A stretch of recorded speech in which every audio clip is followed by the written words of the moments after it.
साखर गुलामी या पुस्तकाच्या प्रकाशन समारंभाचे अध्यक्ष आदरणीय अशोकराव भांगरेजी, अशोकराव भांगरेजी, या पुस्तकाचे लेखक माझे मोठे बंधू दशरथ भाऊ सावंत, आमच्या आदरणीय वहिनी साहेब, मंचावर उपस्थित अजित नवले, माणिक कदम, हैरत कुलकर्णी, कोल्हापूर सातारामधून आलेले आमचे सगळे सहकारी आणि इतर सगळे मान्यवर, उपस्थित भावांनो, माझ्या माय बहिणींनो, तरुण मित्रांनो, माझा जो काही परिचय दिला एवढा मोठा मी माणूस नाही. मी तर खरं आज तुमच्या सगळ्यांसाठी दशरथ भाऊंचा ऋणी आहे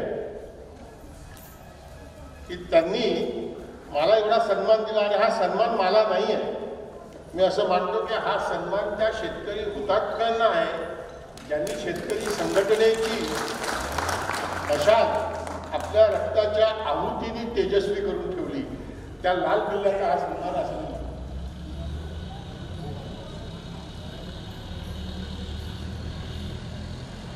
हे पुस्तक वाचल्यानंतर माझ्या मनात असं आलं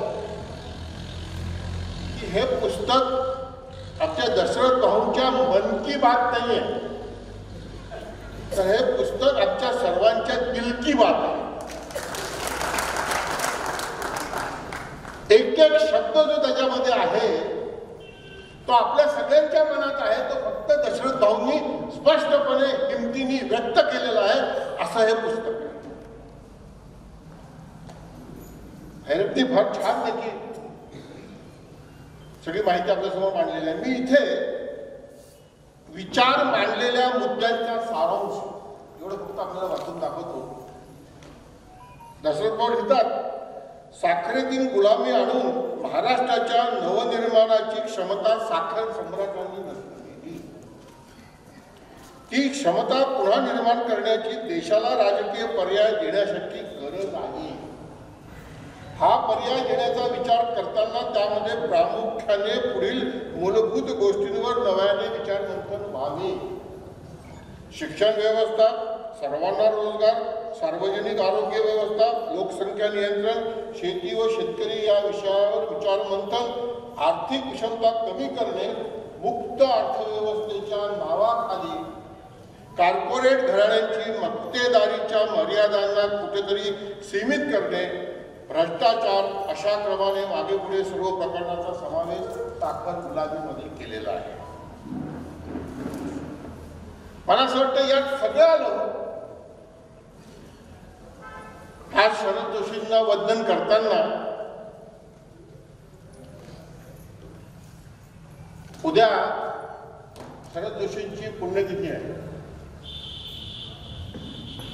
पण उद्या बाबू गेणूचा सुद्धा स्मृती दिवस आहे. आणि उद्या शरद पवार साहेबांचा जन्मदिवस आहे. उद्या गोपीनाथ मुंडेंचा जन्मदिवस आहे. आणि त्या 12 डिसेंबरच्या आदल्या दिवशी 11 डिसेंबरला हे सडेतोड लोकांच्या समर्पणात जातात. याचा विचार देशातला नाही पण आमच्या देशातल्या सगळ्या राजकीय पक्षांच्या सगळ्या राजकीय नेत्यांनी करावा असं मी खुलं आव्हान त्या सगळ्यांना करतो. मित्रांनो, ते साखर गुलाबीचं एक सुंदर उदाहरण तुम्हाला सांगतो. तुम्ही जे विचार केला की नाही, दशरथ भाऊ तुमच्यासमोर मी पहिल्यांदा मांडतोय की साखर गुलाबी काय आहे, ती ताकदीची आहे. ज्या शेतकरी संघटनेतनं आपण सगळे आलो, थोडा विचार करा की शरद जोशी नावाचा माणूस 1978 साली पुणे जिल्ह्यात येतो, आंबेठाणला जमीन विकत घेतो, तिथे काही प्रयोग सुरू करतो, कांद्याचे भाव पडतात तेव्हा कांद्याच्या भावाकरता उपोषण करतो. नाशवंत माल कांदा, त्या कांद्याला भाव मिळावा म्हणून एक IAS ऑफिसर त्या प्रेरणेने त्यांना भेटायला 1 मे 1980 नंतर गेलो. आणि तोच माणूस लवकर या साखर प्रदेशामध्ये नाशिकला येतो आणि शेतकरी संघटनेचं ऊस आणि कांदा आंदोलन फक्त महाराष्ट्रापुरतं नाही तर देशात गाजतं. आहे ना इतिहास. माझा प्रश्न असा आहे की शरद जोशींना हा जो पाठिंबा ऊस प्रदेशामध्ये मिळाला, हा पाठिंबा त्याच्यानंतर टिकला नाही. हे सत्य आहे की नाही सत्य? कोल्हापूरची मंडळी इथे आहे. कोल्हापूरला मी शेतकरी संघटनेच्या अध्यक्षपदाची जबाबदारी घेतली, पण कोल्हापूरचा शेतकरी संघटनेचा मेळावा हा मराठवाडा विदर्भाच्या शेतकऱ्यांमुळे यशस्वी झाला. त्यावेळेला त्या भागात पाठिंबा नव्हता. का नव्हता? जेव्हा शरद जोशी देशात महाराष्ट्रात वरच्या पायरीवर होते तेव्हा ऊस प्रदेशातला पाठिंबा का संपला? त्याचं उत्तर साखर गुलामीत आहे. आणि पहिले पाठिंबा का होता? दशरथ भाऊ मला माफ कराल, पण तो पाठिंबा याच्याकरता होता की तेव्हा महाराष्ट्रातला साखर संघ हा शेतकरी संघटनेसोबत होता. माधवराव गोरस आहे वस्तुस्थिती. आणि माधवराव गोरस्ते हे वसंतदादा पाटलांचे प्रतिनिधी, हे नाकारता येणार नाही. माझं विनम्र अभ्यास हा सांगतो की त्यावेळेला महाराष्ट्रात मुसलमान मंत्री होता, मुख्यमंत्री अंतुले आहे ना. आणि हा मुसलमान मुख्यमंत्री आहे, त्याला आव्हान उभं करण्याकरता वसंतदादा पाटलांचे समर्थक शेतकरी संघटनेसोबत उभे राहिले आणि ते आव्हान उभं केलं. पण जेव्हा मुख्यमंत्री मुसलमान हटला, ऊस उत्पादकांचा पाठिंबा शेतकरी संघटनेतनं काढून टाकला गेला. पण शेतकरी संघटना जिवंत राहिली ती कोरडवाहू प्रदेश, विदर्भ आणि मराठवाड्याच्या पाठिंब्याने.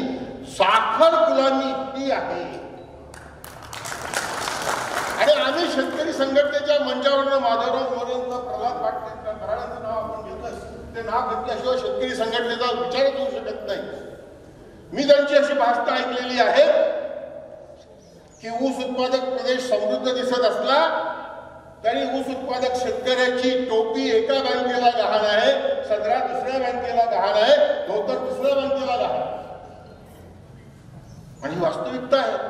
टर्नओव्हर इथे वाढतं पण बाकी सगळं कर्जातच असतं. हे सगळं मांडलेलं आहे ना.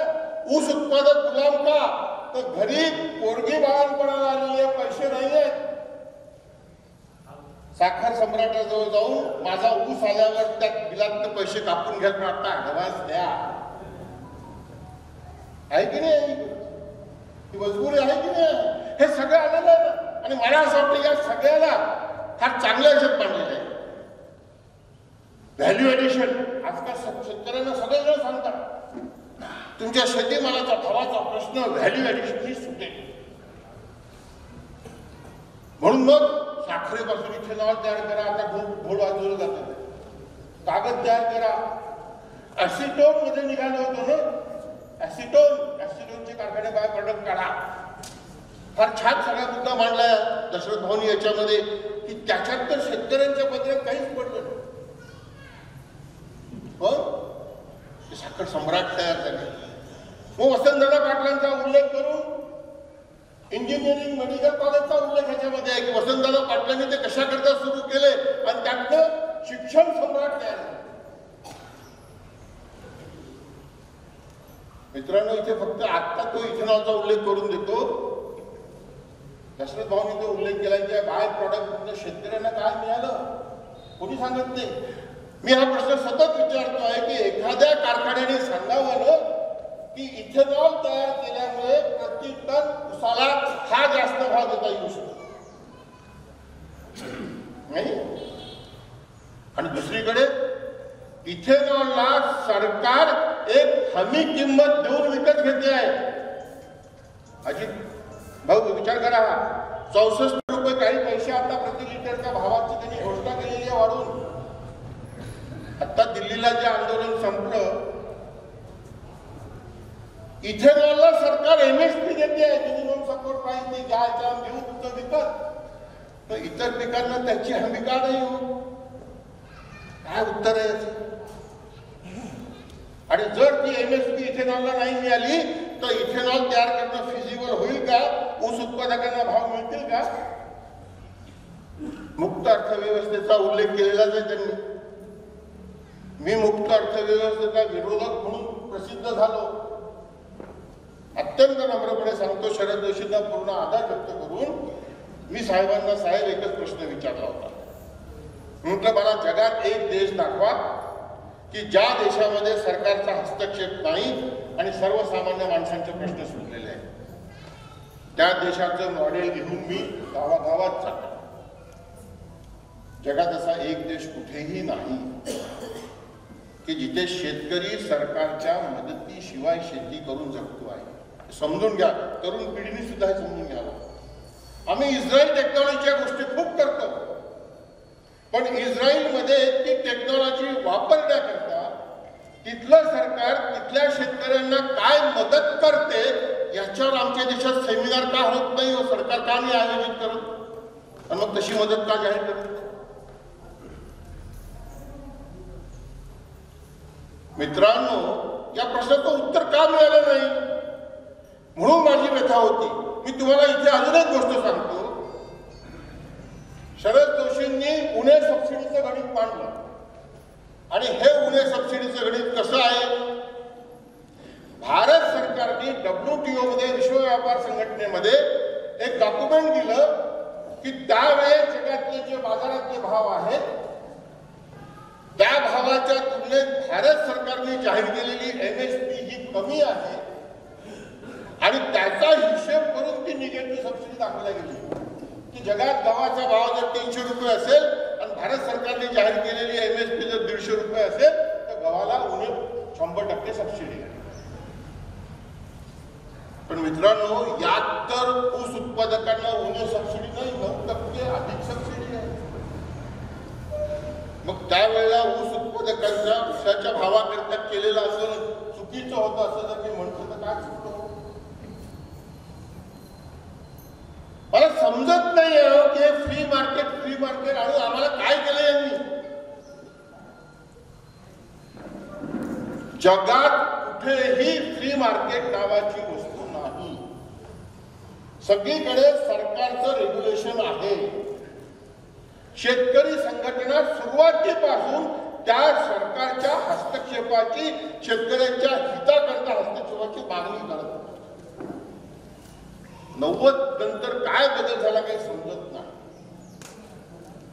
माझा मुद्दा स्पष्ट करण्याकरता तुम्हाला इथे अजून एक गोष्ट आठवण करून देतो की आमचे शरद जोशी साहेब हे VP सिंगांच्या कार्यकाळामध्ये स्टँडिंग ऍडवायझरी कमिटीचे चेअरमन सुद्धा नियुक्त झाले होते आणि VP सिंगांकरता त्यांनी शेतकरी नीती ड्राफ्ट केली होती. ती VP सिंगांनी स्वीकारली नाही, तिच्याकडे लक्ष दिलं नाही, पण शरद जोशींनी ती शेतकरी नीती 1990 साली प्रकाशित केलेली आहे.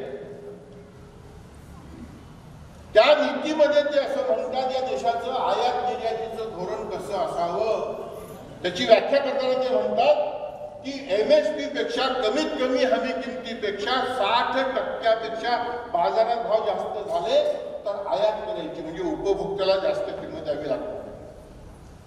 आणि MSP पेक्षा कमीत कमी किमतीपेक्षा 40% कमी भाव झाले तर निर्यात करायची. मला प्रश्न हा पडला की जो माणूस MSP चा बेस मान्य करतो, किमान हमी किमतीचा बेस मान्य करतो, त्याच्यावर 60% आणि 40%ची फुटपट्टी लावतो आयात निर्याती करता, तो माणूस 4 महिन्यानंतर सरकार बदलतं, दर्शेराव प्रधानमंत्री होतात आणि ज्याप्रमाणे अजित नवले म्हणाले की डंकेल लावी बिल्ला लावी, ही भूमिका कशी का घेतो समजत नाही. दुःख इथे वाटतं.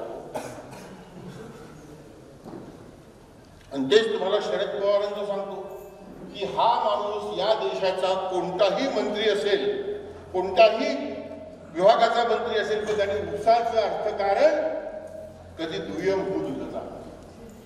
ही शरद पवारांची खासियत आहे. मी तर मानतो की शरद पवारांना शेतीचं जेवढं समजतं तेवढं समजणारा नेता आज या देशामध्ये नाही, ही वस्तुस्थिती आहे. पण तरी शरद पवार देशाच्या शेतकऱ्यांचे नेते का होऊ शकले नाही याची वेदना मला.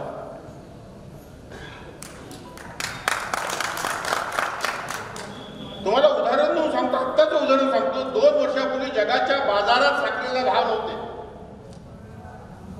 मला तुम्ही सांगा, त्यावेळेला साखर निर्यातीला जर सबसिडी दिली नसती आणि ती साखर खुल्या बाजाराप्रमाणे आयात होऊन दिली असती, आयात कर न लावता, तर अजून ऊस उत्पादकांचे काय हाल झाले असते. 22 रुपये किलो साखर होती.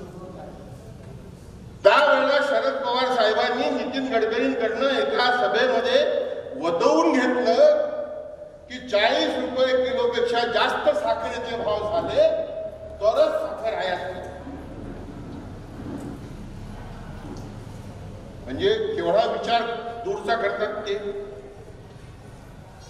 आज जगाच्या बाजारात साखरेच्या भावात तेजी आलेली आहे. आजचा लंडनचा साखरेचा भाव $480-482 म्हणजे $48 हा एका क्विंटलचा आहे. त्याला 75 गुणलं तर 36 रुपये होतो. आता रुपया आणि डॉलरचा विनिमय दर 75 रुपये झाला म्हणून 36 रुपये होतो. तोच जर 50 रुपये असता तर 17-18 रुपये झाला असता. पण रुपयाचं अवमूल्यनही शेतकऱ्यांना वाचवतं आहे. ते आमच्यासारख्याला कळायला वेळ लागतो, तर सामान्य शेतकऱ्याला काय कळणार आहे जागतिक बाजार काय आहे आणि आयात निर्यात काय आहे, त्याचं अवमूल्यन काय आहे. मित्रांनो, माझी व्यथा ही आहे की शेतकरी संघटनेमध्ये दशरथ भाऊंसारखे असे शेकडो हिरे या महाराष्ट्रात आले होते. या हिऱ्यांची मोठ बांधून जर एक पर्यायी राजकारण उभं केलं असतं तर आज माझं नम्र मत आहे की ग्रामीण भागामध्ये शिवसेना आणि भाजपचे झेंडे दिसलेच नसते. पण त्याला कष्ट लागले आणि ते झालं नाही.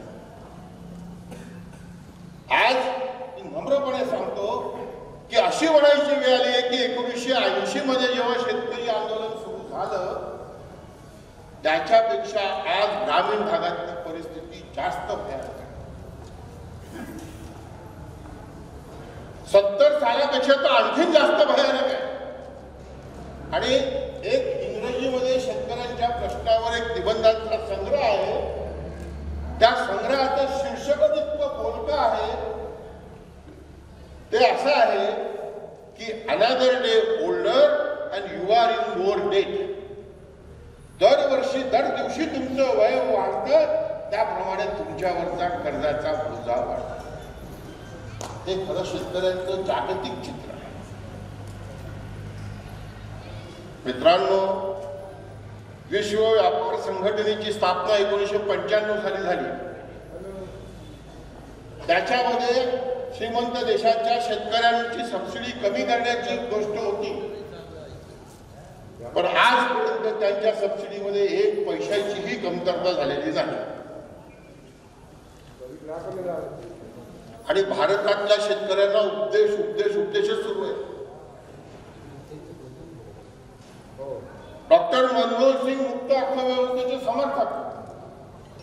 नरसिंहराव सरकार आलं तेव्हा त्यांनी मुक्त अर्थव्यवस्थेचे रिफॉर्म्स केले, त्याच्यामुळे उद्योग वाढले म्हणतात.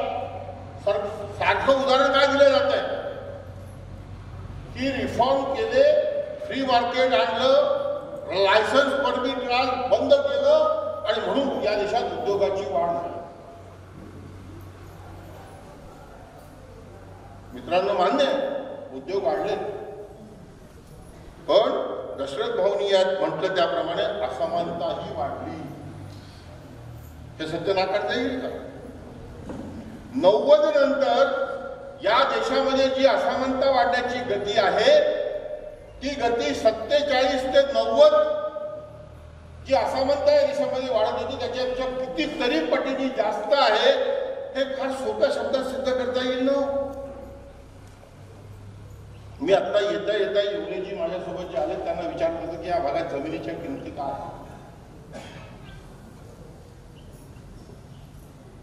किंवा मी नेहमी एक उदाहरण देतो आमच्या भागात की तालुक्याच्या स्तरावर 70-80 वर्षापूर्वीचं कोणतेही एक घर निवडा आणि त्या घराची किंमत 47 ते 90 कशी वाढली याचा ग्राफ काढा, तर ती लाईन तुम्हाला अशी दिसेल. पण 90 ते 2021 त्या घराची किंमत कशी वाढली तो ग्राफ असा दिसेल. आहे की नाही खरं? काय झालं हो? कोणती धोरणं जबाबदार होती याची? मी माझं स्वतःचं उदाहरण सांगतो. हे टीव्हीवर मी बोललेलो आहे आणि सगळे महाराष्ट्राचे आजूबाजू मंत्री होते. मी नागपूरला 4,500 रुपयाचा प्लॉट विकत घेतला 1972 साली. ₹1.5 फुटाने 3,000 स्क्वेअर फूट. तेव्हा माझ्या गावातली 3 एकर 4 एकर जमीन विकून मी तो प्लॉट घेऊ शकत होतो. आज अशी परिस्थिती आहे की मी माझ्या गावाची 20 एकर जमीन विकली तरी तो प्लॉट विकत नाही घेऊ शकत. काय कारण आहे हो? त्या प्लॉटची किंमत इतकी वाढली. मी काय मेहनत केली त्या प्लॉट करता, आणि जी माझी जमीन एका दाण्याची 100 दाणे करते, संपत्तीचा गुणाकार करते, त्याची किंमत नाही वाढली. याचं उत्तर कोणी दिलं पाहिजे की दिलं पाहिजे? कोणी याचं उत्तर देत नाही. याचा अर्थ काय झाला की या देशामध्ये जो पैशाचा प्रवाह वाढला, तो पैशाचा प्रवाह फक्त मुठभर लोकांपर्यंत गेला आणि बहुसंख्य लोकांकडे जो पैसा गेलाच नाही. हाच त्याचं उत्तर आहे की. आणि याला विनोबा भावेंनी, ज्यांना आपण फक्त भूदानाच्या नावाने ओळखतो, त्या माणसाने नुसतं भूदान नाही म्हटलं. दशरथ भाऊ, जमिनीचं वाटप करा एवढं नाही म्हटलं. त्यांनी म्हटलं शेतीचं अर्थशास्त्र हे महत्वाचं आहे. त्यांनी म्हटलं पैसा लफंगा आहे, आणि पैसा लफंगा हे वाक्य जेव्हा त्यांनी म्हटलं तेव्हा त्यांच्या काही समर्थकांनी कांचनमुक्तीचं आंदोलन केलं. पैशापासून दूर राहा, पैशापासून दूर राहा. पण माझं विनम्र मत असं आहे की विनोबांचं मत पैसा लफंगा याचा अर्थ असा होता की जसा आपल्या वस्तीमध्ये एखादा गुंड असतो आणि हा गुंड वस्तीमध्ये अशांती फैलवतो, तसंच पैशाच्या लफंगगिरीचं आहे की या पैशाच्या लफंगगिरीमुळे समाजामध्ये असंतोष असतो. त्या गुंडावर नियंत्रण केलं तर समाजामध्ये शांती आहे. विनोबांचं म्हणणं होतं की या पैशाच्या लफंगगिरीवर समाजाचं नियंत्रण पाहिजे, पण आज दुर्दैवानं या पैशाच्या लफंगगिरीवर समाजांचं नियंत्रण नाही, तर काही मुठभर उद्योगपतींचं नियंत्रण आहे. म्हणून त्यांचे शेअरचे भाव वाढतात आहे आणि गावातला सामान्य माणूस हा खचत चालला. काल ज्याला नोबेल प्राइज मिळालं बॅनर्जी, ते गुजरातमध्ये काय म्हणाले? तर गुजरातमध्ये म्हणाले की जो गरीबातला गरीब माणूस आहे त्यांनी आता आशा सोडून दिली, ज्याचा स्पर्श करण्याचा प्रयत्न दशरथ भाऊंनी या पुस्तकात केलाय की उठला पाहिजे समाज. भावांनो, माझ्याकडे एक जर्मनीची पत्रकार बाई आली होती. शेतकरी विदर्भात आत्महत्या का करतात याचा तिला अभ्यास करायचा होता. मी तिला माझ्या गावाच्या जवळच्या 2 लहान गावांमध्ये पाठवलं. ती त्या 2 गावात जाऊन परत आली आणि मला म्हणते, mister Lavanya, the situation in the village is very precarious. फारच भयानक परिस्थिती आहे. पण लोकांच्या तोंडावर चीड दिसत नाही. भयानक परिस्थिती लोक जगतात, कुठे राग दिसत नाही चेहऱ्यावर. मी तिला विचारलं की तुझं काय मत आहे याच्यावर, हा राग का दिसत नाहीये? तिने उत्तर दिलं, this is something related to your Hinduism. तुमच्या हिंदू संस्कृतीत काहीतरी संबंध याचा. बरोबर आहे ना? आम्ही काय म्हणतो, मागच्या जन्मी काहीतरी पाप केलं असेल ते भोगतोय, किंवा आलिया भोगाशी असावे साधन आहे की नाही? हे जे आहे हे आमच्या मध्ये असं रगरग फिरून टाकलेलं आहे लहानपणापासूनच की आमच्याच नेत्यावर ज्याने आम्ही प्रेम केलं याच्यावर त्यांनी जरी चूक केली आम्ही त्याच्यासमोर उभं राहायला घाबरतो. का दशरथ भाऊंचा हा जो गुण आहे हा तरुण पिढीने घेतला पाहिजे म्हणून मी अंडरलाईन करतो. प्रश्न विचारणं हा लोकशाहीचा आमचा अधिकार आहे. आणि शेतकरी संघटनेनं जेव्हा गावबंदी आंदोलन जाहीर केलं होतं त्याच्यातली तीच ताकद होती की गावात कोणत्याही पक्षाचा कोणीही नेता येऊ त्याला शेतकरी संघटनेचे कार्यकर्ते पाहिजे. तुझं भाषण मी ऐकतो, आमच्या प्रश्नाचं उत्तर द्यावं लागेल तर भाषण कर, नाही तर गावाच्या बाहेर. काय ताकद होती. भावांनो बहिणींनो, आज शेती अत्यंत संकटात आहे. आपण जगतो काय अर्थ, पण जगतो कशावर आपण माझा खूप परिचय करून दिला. पण मी नम्रपणे सांगतो, मी एका जमीनदार कुटुंबात जन्माला आलो. माझ्या आजोबांकडे 1400 एकर जमीन होती. मला माझ्या भावाला 50-50 एकर जमीन मिळाली.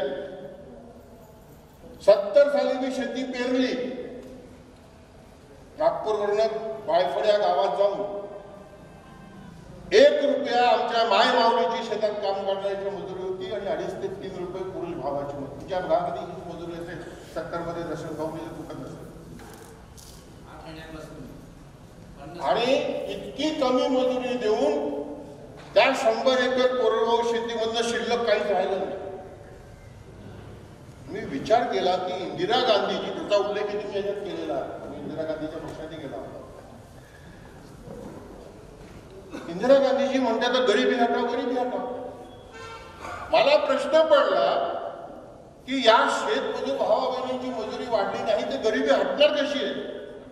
आणि शेतीत काही शिल्लकच राहत नाही तर ती मजुरी जास्त द्यायची कशी. आणि गावातले लोक जास्त मजुरी तर देत नाही. मी मोठा शेतकरी म्हणून देत नाही, ठीक आहे, पण गावातले कोणी देत नाही.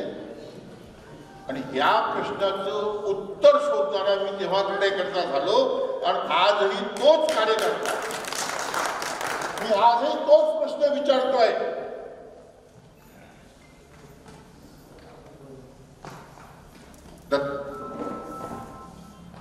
दशरथ भाऊंनी या पुस्तकांमध्ये पुढे काय करायला पाहिजे असं म्हणतो. मी खूप मोठ्या ह्याच्यात जात नाही,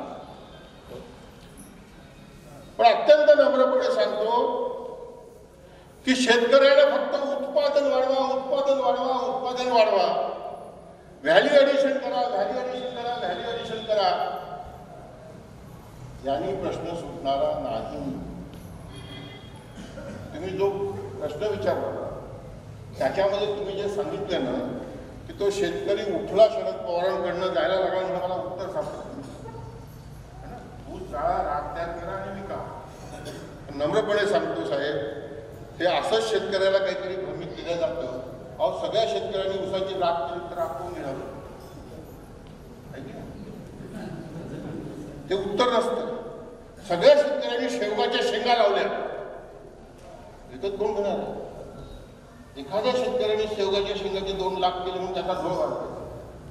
एखाद्या शेतकऱ्याने टोमॅटो लावले आणि 4 लाख रुपये गेले, त्याचे सगळ्यांनी टोमॅटो लावले तर काय होईल. स्पेनमध्ये जशी टोमॅटोची होळी खेळते तसं आपल्याकडे टोमॅटोची होळी खेळावी लागेल. आता आमच्या अर्थमंत्री म्हणतात, बाई द्या अर्थमंत्री बाई, अन्नदाता किसानों को हम ऊर्जादाता किसान बनाएंगे.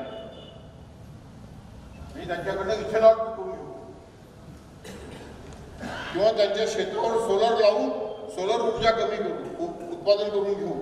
ठीक आहे ना, करा ना, कोण नाही. पण मला तुम्ही सांगा की 140 कोटी लोकांना लागणारे गहू, तांदूळ, साखर, तेल, डाळी लागणार नाहीत का, भाजीपाला, फळं लागणार नाहीत का. मग ते करून या शेतकऱ्यांचे प्रश्न कसे सुटणार आहेत. मग या शेतकऱ्यांचे प्रश्न सोडण्याकरता त्याच्याकरता जे पॉलिसी डिसिजन घ्यायला पाहिजे ते तर तुम्ही अंडर कार्पेट करून टाका, आहे की नाही. ते काय उत्तर आहे का हो. आमचे नितीन गडकरी साहेब म्हणतात की मी सगळे पेट्रोल पंप, डिझेल पंप बंद करून टाकेन आणि इथेनॉलवर सगळ्या गाड्या चालल्या.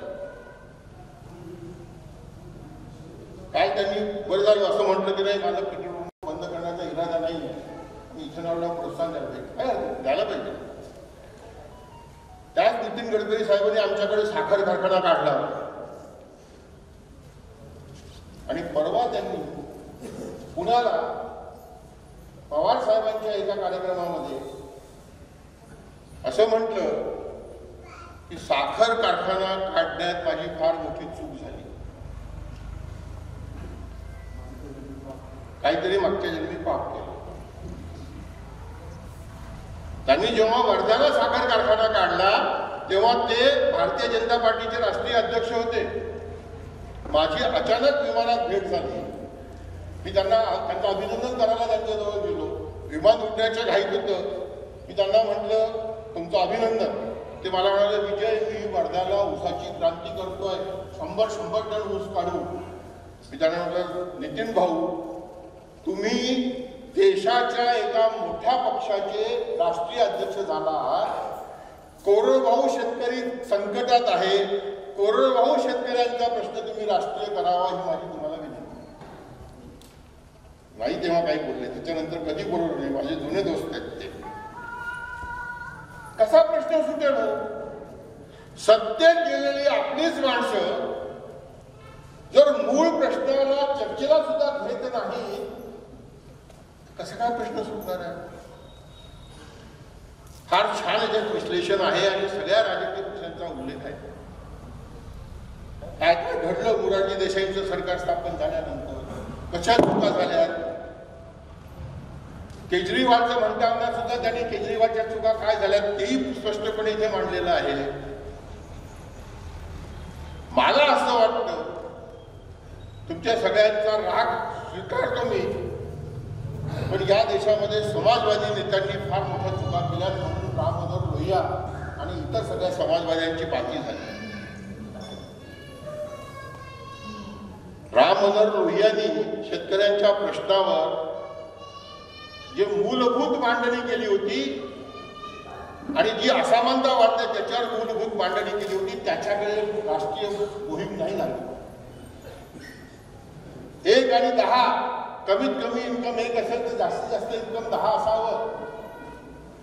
किंवा शेतीमालाच्या भावाच्या संदर्भात सुद्धा त्यांनी असं म्हटलेलं होतं की कापणीच्या हंगामात जेव्हा नवीन माल बाजारात येतो तेव्हा जो भाव आहे शेतीमालाचा आणि लीन सीझन जो आहे म्हणजे दुसरा पेरणीचा हंगाम येतो त्या 12 महिन्यामध्ये शेतीची मालाच्या भावात फक्त एवढा बदल झाला पाहिजे की जेवढा व्याजाचा दर आहे आणि गोडाऊनमध्ये ठेवण्याकरता जे भाडं लागतं ते आणि गोडाऊनमध्ये ठेवल्यानंतर तूट जी येते ती तेवढाच फक्त बदल असला पाहिजे. इतकं सुंदर मांडणी केली. पण समाजवाद्यांमध्येच एकी राहिले तुटत गेले. पण इथे राष्ट्रीय स्वयंसेवक संघाची वकिली करायला मी उभा नाही. राष्ट्रीय स्वयंसेवक संघाचं तुम्हाला पटो किंवा न पटो त्यांच्या कार्यपद्धतीचा गंभीरपणे विचार करायला पाहिजे.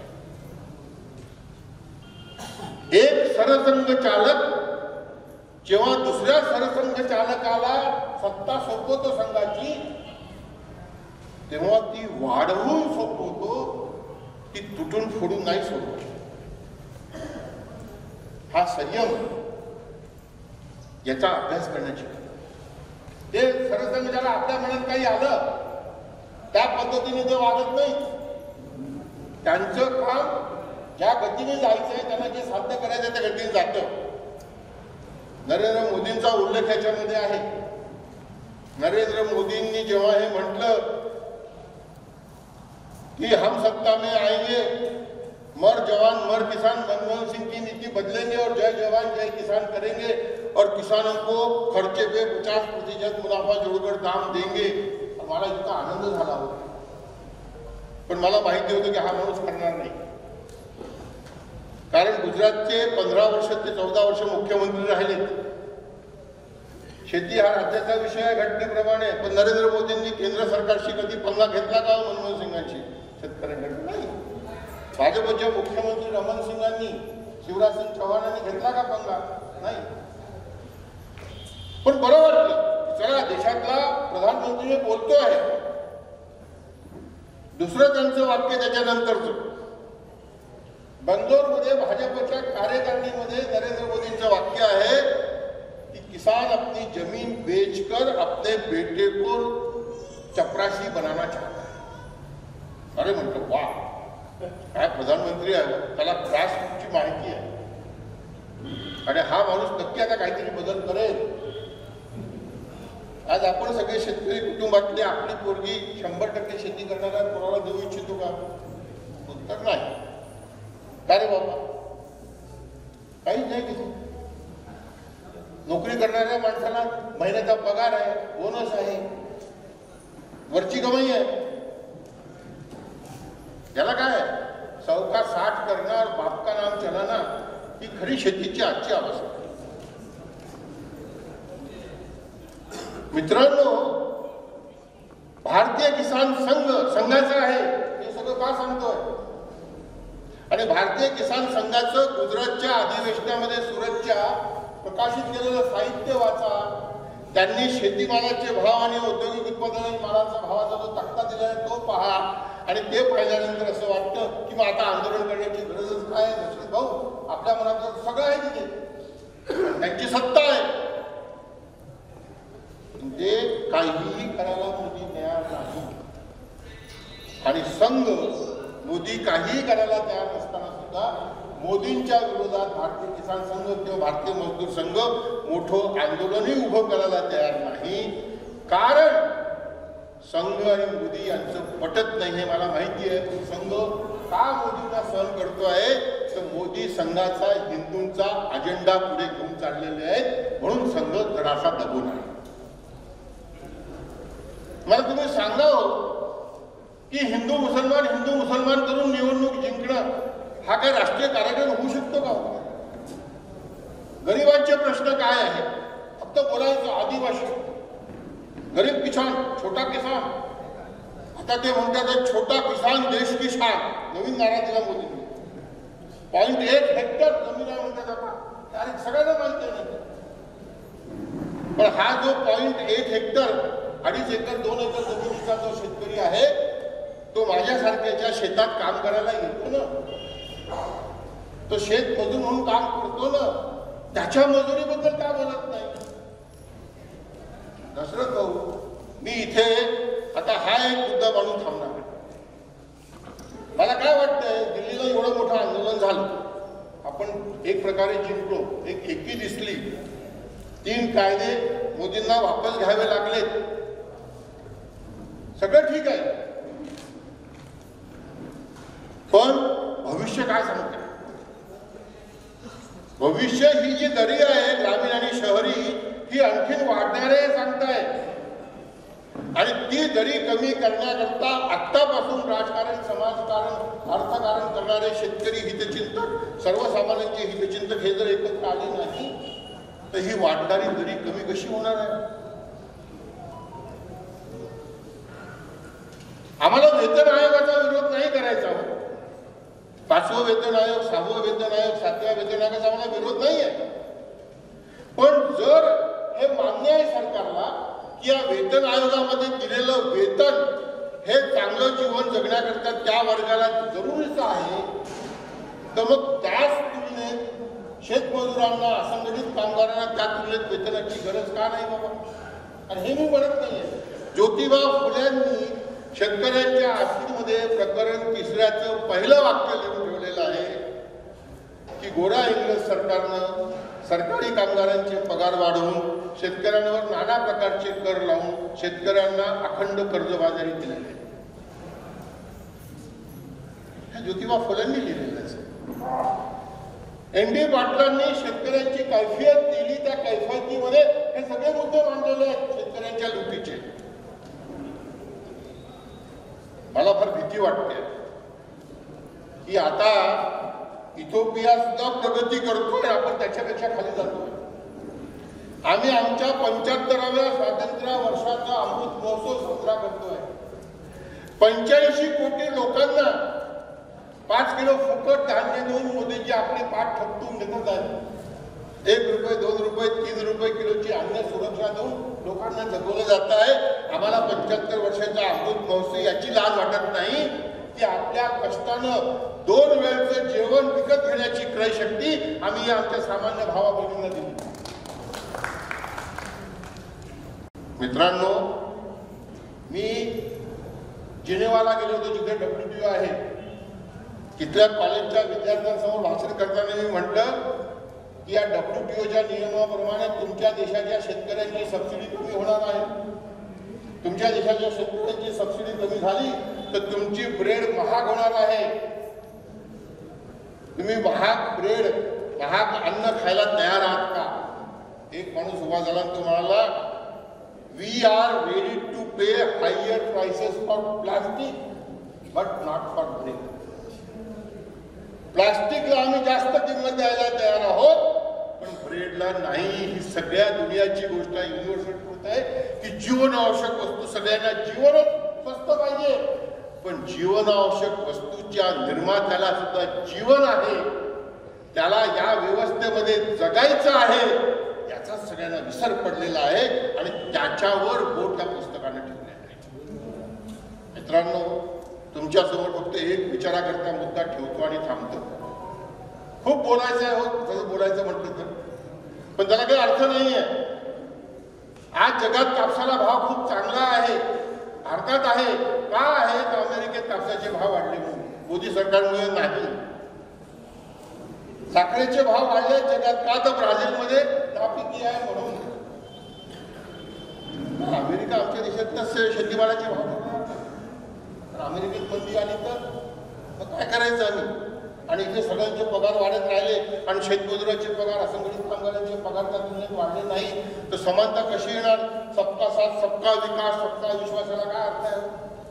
हा प्रश्न मी मनमोहन सिंगांसमोर वायफळला मांडला होता 2006. मी मनमोहन सिंगांना म्हटलं होतं की जेव्हा तुम्ही 6वं वेतन आयोग लावाल तेव्हा 6व्या वेतन आयोगाचं कमीत कमी वेतन जे आहे त्यात तुलनेत आमच्या शेतमजूर भावा बहिणीचं वेतन असलं पाहिजे आणि ते वेतन हिशेबात घेऊन शेतीमालाचे भाव भारत सरकारने जाहीर केले पाहिजे आणि ते भाव मार्केट इकॉनॉमीमध्ये, बाजार व्यवस्थेमध्ये मिळणार नाही, त्याच्याकरता सरकारचा हस्तक्षेप पाहिजे, स्टेट इंटरव्हेन्शन पाहिजे. आज मला असं वाटतंय की मोदींनी जे म्हटलंय की हम किसानों की आमदनी दुगनी करेंगे 2022 मध्ये, आता 2022 येणार आहे 1 जानेवारीला. शेतकऱ्यांचं उत्पन्न दुप्पट कसं होणार आहे काय माहिती? मी मोदींना पत्र टाकलं की शेतकऱ्याचं उत्पन्न तुम्हाला दुप्पट करायचं आहे ना, मग तुम्हाला शेतमजुराची मजुरी दुप्पट करायची आहेच तुमच्या मनात, तभी तर सबका साथ सबका विकास होगा ना. मी मोदींना विनंती केली की तुम्ही सगळ्या शेतमजुरांची मजुरी दुप्पट करा आणि कृषी मूल्य आयोगाला ती मजुरी हिशेबात घेऊन शेतीमालाचे सगळे भाव जाहीर करायला लावा आणि ते बाजारात मिळणार नाही तर ते भावांतर योजनेच्या माध्यमातून बाजारभाव त्याचा फरक द्या किंवा PM किसान सन्मान निधीमध्ये निधी वाढवून तो द्या आम्हाला, किंवा तेलंगणा सरकारने 5,000 रुपये एकरी खरीपला, 5,000 रुपये रब्बीला अशी तेलगू रयत बंधू योजना आहे ती तुम्ही देशात राबवा. भावांनो, बहिणींनो, माझ्या तरुण मित्रांनो, हे याच्याकरता महत्वाचं आहे की 22 मध्ये काहीच होणार नाही, पण 2026 मध्ये या देशामध्ये 8वं वेतन आयोग येणार. मला 8व्या वेतन आयोगाचा विरोध नाही, पुन्हा नम्रपणे सांगतो, स्टॅम्प पेपरवर लिहून देतो. माझं फक्त म्हणणं असं आहे की जेव्हा 2026 मध्ये 8वं वेतन येणार आहे अजित भाऊ, तेव्हा सरकारी कर्मचाऱ्यांचा कमीत कमी पगार 45,000 रुपये महिना आहे. 5व्याचं 2,550, 6व्याचं 7,000, 7व्याचं 18,000 आणि 8व्याचं 45,000 रुपये महिना, म्हणजे 1,500 रुपये रोज. आता माझा प्रश्न असा आहे दशरथ भाऊ की तिकडे जर 1,500 रुपये रोज आहे तर आमच्या शेतात काम करणाऱ्या मजूर भावा बहिणीचा, आमच्या गावातल्या लहान शेतकऱ्याला नाही 1,500, असंघटित क्षेत्रात रस्त्यावर काम करणारा, बिल्डिंगचं काम करणारा त्याला नाही 1,500, पण त्याला 800,000 रुपये ते मिळायला पाहिजे की नाही मिळायला? चूक आहे का ही मागणी? आणि मग हे 800,000 रुपये देण्याकरता शेतीमालाचे भाव काय पाहिजे, शेतीला अनुदान काय पाहिजे, PM किसान सन्मान निधी काय पाहिजे, याचा विचार आत्तापासून या देशातल्या सगळ्या राजकीय पक्षांनी तयार करून तशी जर अर्थनीती तयार केली नाही तर इन्क्लुझिव्ह ग्रोथ कशी होणार, अंतर कमी कसं होणार, सबका साथ सबका विकास हे सबका बकवास ठरणार का, याचा विचार सगळ्यांनी करावा. चौधरी चरण सिंगांनी एक वाक्य म्हटलं होतं, एक किसान तेरी एक नजर हल पर रख और दूसरी नजर दिल्ली पर रख.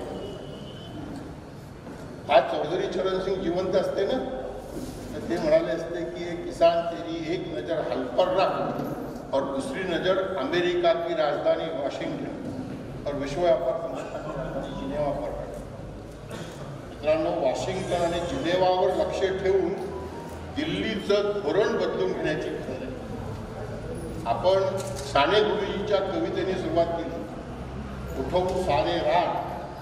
मी असं म्हणतो, हम मजदूर किसान देश की शान, जीने को बेजार है, दिल्ली के उस लाल किले के हम भी तो हकदार हैं. सोचा था सपनों में हमने आजादी मिल जाएगी, मुद्दत से मुरझाई इस बगिया की कड़ी खिल जाएगी. झूठी सत्ता मिट जाएगी, अपनी हुकूमत आएगी, जिन्होंने दी कुर्बानी वो कुर्बानी रंग लाएगी. हम मजदूर किसान देश किसान, जीने को बेजार है. सत्ता मिले तो ऐसे फूले, उन पे जरा ने ध्यान दिया, जिन लोगों ने देश के खातिर प्राणों का बलिदान किया. सत्ता दबाए बैठे हुए ये चोरों के सरदार है, दिल्ली के उस लाल किले के हम भी तो हकदार हैं. नमस्कार, धन्यवाद. आपका सगळ्यांना माझा प्रणाम.